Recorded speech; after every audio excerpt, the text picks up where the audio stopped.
Nós estamos com um caso, né? Foi um homem de 38 anos que veio de São Paulo, chegou aqui, ele começou a ter os sintomas, ficou internado 5 dias, fez o teste, né?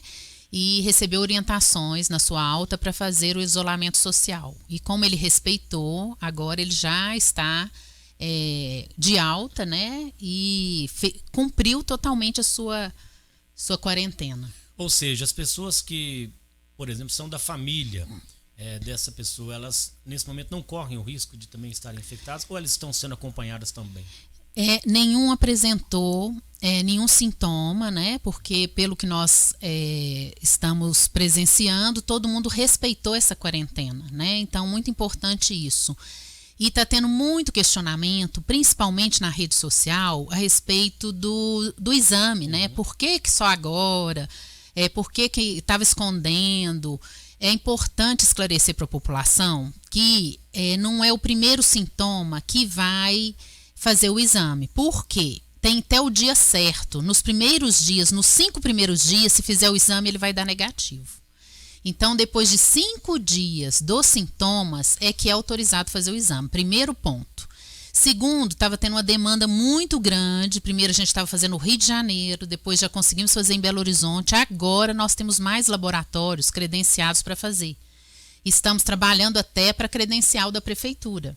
Mas nesse momento a demanda estava muito grande, então estava demorando vir o resultado. Araxá tem os kits, sim. Todo mundo falando, aqui não tem kit, por isso que não está fazendo. Não é assim, é porque ele é liberado pelo governo através do setor de epidemiologia do estado. Diane, como que funciona, até uma boa oportunidade, a questão desse teste rápido do kit? Como você disse, tem que ser aguardado uns dias, a questão dos sintomas. Corre o risco, então, de fazer um teste, mas a pessoa dá um negativo e mais à frente ela sentir complicações sem confirmar? Lembrando, né, que tivemos pelo Brasil vários casos, né, que no primeiro momento não deu e na contraprova confirmou ou vice-versa, né? Isso, o teste rápido, né, é até uma questão importante colocar que tem muitos que não estavam liberados pela Anvisa. Então, tem que tomar cuidado com o teste rápido que está sendo comprado, né? Tanto é que a China confiscou todos e está refazendo aí a avaliação deles, né? Quais os que estão aprovados, né? Primeiro ponto.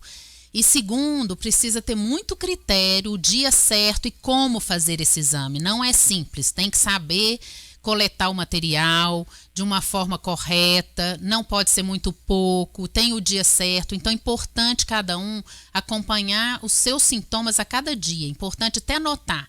Comecei com sintoma dia 2, então dia 2 eu tive febre, tosse, dia 3 eu tive febre, tosse, dor de garganta, para a gente poder ter um critério mais assertivo.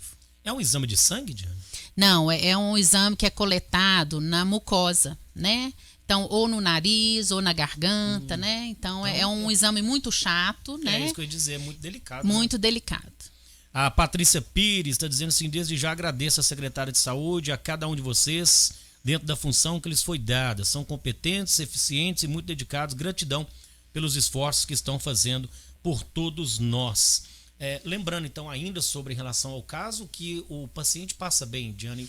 Nesse momento ele não corre nenhum tipo de risco, ou enfim, a gente pode dizer que ele está livre do coronavírus. Sim, foi muito bem conduzido pela equipe médica e por ele, principalmente por ele. Eu falo que a responsabilidade é mais do paciente do que da equipe médica, de cumprir a orientação do isolamento social, a forma com que ele faz suas higienes.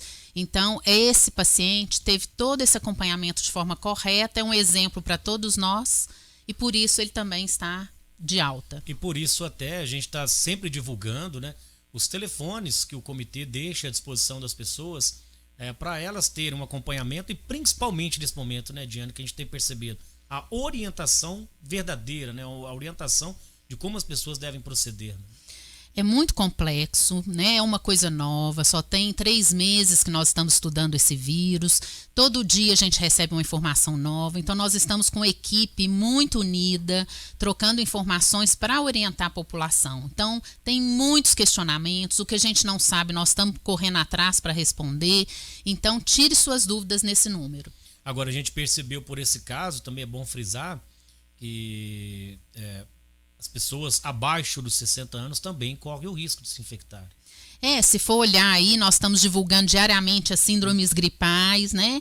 E também esses casos, a maioria está sendo de 20 a 59 anos, né? Então, não... E mulheres, é uma coincidência? Não, começou dando mais em homens, a sim. proporção, e agora mulheres está bem perto, bem próximo, né? Mas é importante essa faixa etária, né? Porque estava todo mundo focando muito no idoso e nós estamos vendo que não está tanto assim focado no idoso. Tem que tomar cuidado, sim, mais o idoso.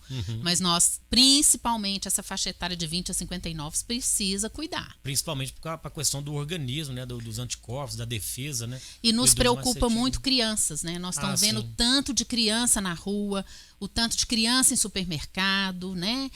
Nós estamos aí com a equipe ajudando, pessoal da Vigilância Sanitária, IPDSA, Patrimônio Público, Polícia Militar. Gente, nós estamos tentando fazer uma conscientização. Não é interesse nosso nenhum fazer sanções, mas infelizmente a população está relaxando, não está levando tanto a sério, e agora nós começamos aí com um caso aqui em Araxá e nós temos um na micro, que é em Campos Altos, né? Nós temos que pensar em matéria de micro. Sem dúvida, viu, Diane? Até uma oportunidade também, a gente está sempre divulgando todo o boletim completo. O que é tratado como síndrome gripal, Diane? Todas as pessoas hoje que procuram qualquer unidade, qualquer clínica que fala que está com gripe, ela já é considerada um suspeito. Por isso a gente está registrando síndrome gripal. O Ministério gostaria até que a gente já colocasse isso como possível suspeito oficial do corona. Mas nós não concordamos muito. Até em Minas Gerais nós estamos agindo de comum acordo, todo mundo, para ser coerente, de fazer as notificações só de quem realmente tem todos os sintomas. E a síndrome gripal, nós estamos registrando todo mundo e fazendo um acompanhamento para ver se isso passa para um desenvolvimento de realmente suspeita ou não, porque na realidade é uma época que nós todos gripamos muito, né? Então, se a gente considerar todo mundo suspeito, então, né, fica meio incoerente para a gente até tomar decisão.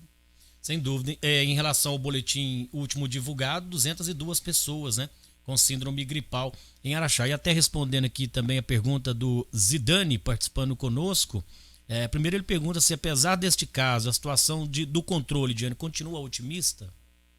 Continua. Nós estamos trabalhando aí, ontem nós avançamos muito em estatísticas, né? É até importante isso, porque a gente vai ficando refém de dados científicos e técnicos para as tomadas de decisão. Então, nós estamos ainda tranquilos, mas eu torno a ressaltar que o resultado é responsabilidade da população, é de cada um. Hoje cedo nós fechamos um dado que, se nós tivermos aí um isolamento de 90% da população, nós teremos infectados 10%, que é um número muito baixo, teríamos apenas 60 dias dessa pandemia, com 23 infecções leves, 12 graves e 2 críticas e nenhuma morte. Só para ter noção, que o que mede é o número de pessoas na rua. Então, nós vamos começar a divulgar esses dados e colocar que a escolha do tempo importante que nós vamos passar pela pandemia é a população que faz. Até para se ter e mostrar o estudo que vocês fazem, né? Porque a maioria das pessoas não tem acesso a esses estudos, então acham que as decisões tomadas pelo comitê é simplesmente por desejo ou de acompanhamento de outros locais, mas não é, tudo segue um estudo muito minucioso, né? E eu também, em certo ponto, não critico quem às vezes imagina assim, porque, como vocês estão, é muito desconhecido, principalmente para nós ainda, que não temos esse estudo por completo, né? Então se imagina, olha, mas não está tendo caso, todo mundo comenta, não está tendo caso, para que tanta gente dentro de casa? Mas vocês já estão fazendo um estudo futuro, né, Diane? A garantia de termos esse prazo para estruturar e ter essas informações é a necessidade do isolamento. É a única garantia que nós temos. Então, essa semana nós vamos conseguir já dar uma prospecção aí para a população. Entendemos muito as dificuldades, o comércio precisa abrir, nós entendemos muito tudo isso. Só que não podemos soltar isso aleatoriamente. Nós temos que fazer uma avaliação e, principalmente, o que nós temos hoje para atender se caso todo mundo for para a rua que nós temos condições de atender, quais os EPIs nós temos, quais os respiradores. Tanto é que o Ministério da Saúde soltou que pode-se sim flexibilizar, desde que veja a classificação de cada município. A gente estava na classificação 0, hoje nós estamos na 1, e que a gente tenha EPI, um número X lá que a gente faz a média, que a gente vai divulgar para vocês de atendimento, 50 leitos de UTI montados e equipados para atender a população. E hoje nós não estamos com isso tudo estruturado. EPI está chegando, já fiquei muito animada ontem, agora não temos tudo e os respiradores ainda não chegaram. Então nós não estamos nessa classificação. Estamos tranquilos porque conseguimos, já está a caminho, está vindo, então toda a nossa programação está ficando efetiva. Mas ainda não estamos para poder abrir tão claramente assim. Sobre o boletim ainda, o Zidane deixou a pergunta de quantos exames foram negativados até ontem, né? Que foi o boletim divulgado ontem, 26, né, Diane? E temos ainda, Diane, um óbito em investigação. Nós tínhamos 2, né, no começo da semana, de uma idosa e de uma jovem, né? Ele pode colocar como jovem, já adulta, né? E hoje temos um. Qual que é o que permanece, Diane? Tem mais um que faleceu na sexta-feira passada, né? Tá fazendo uma semana, né? Que também tinha coletado, então a gente tem que considerar que é suspeito até que venha o exame. Mas os outros 2, da senhora e do jovem de 28 anos, já foi descartado. Até temos aqui a participação do Adegilson. Ele gostaria de que perguntasse a você, Diane, sobre uma mulher de 60 anos que morreu há mais de 20 dias e o laudo ainda não saiu. Então, nós temos essa questão. Eu preciso ver que são muitos nomes, mas a gente tem essa questão que estava demorando, né? Em Belo Horizonte, esses dias está rendendo. Ontem eles mandaram, né, um número melhor. Então, realmente estava demorando esse resultado para nós. Há o risco, Diane, da pessoa não entrar em contato com o comitê e de repente ter um problema assim praticamente instantâneo e vir a óbito e só depois ser constatado que foi pela questão do coronavírus, e talvez por isso o resultado do exame de um óbito é mais demorado do que o comprovado num paciente vivo? Então, é muito complicado. Eu acho todo hospital, toda clínica hoje que atender uma pessoa, que ela for uma suspeita, eles têm 24 horas para notificar o setor de epidemiologia da Secretaria de Saúde. E isso nem é uma o determinação, comitê. Né? Isso é uma determinação. Nós, essa semana, passamos todas as clínicas, a Serpa, Cardioclínica, Uniclínica, os hospitais, reforçando isso com eles, alinhando quem é a pessoa responsável, qual o telefone, que nós temos que pegar essa notificação em 24 horas, nós temos que passar ela para o Estado. Então, acho muito complicado isso acontecer, né? Porque qualquer suspeita hoje de síndrome gripal, principalmente se tiver algum problema respiratório, a gente fala síndrome gripal aguda grave, né? A hora que você já vai fazer um raio-x ou vai fazer uma tomografia, ela já é uma suspeita, então já tem que ser notificado. Então, acho muito raro, a não ser que a pessoa venha falecer de infarto, alguma coisa, ela não teve o sintoma devido para uma suspeita de corona. Eu lhe fiz essa pergunta porque chega pra gente também algumas perguntas, questionamentos de alguns óbitos, por exemplo, que a família não teve acesso a velório do corpo, né? E às vezes as pessoas perguntam, olha, mas vocês estão divulgando, só tem 2 óbitos. Eu já fiquei sabendo de 4 pessoas que foram enterradas, que não houveram velórios, que o caixão não foi aberto. Tem essa questão, Diane? Não, todas as pessoas que são possibilitadas de velar o corpo, elas estão nessa suspeita.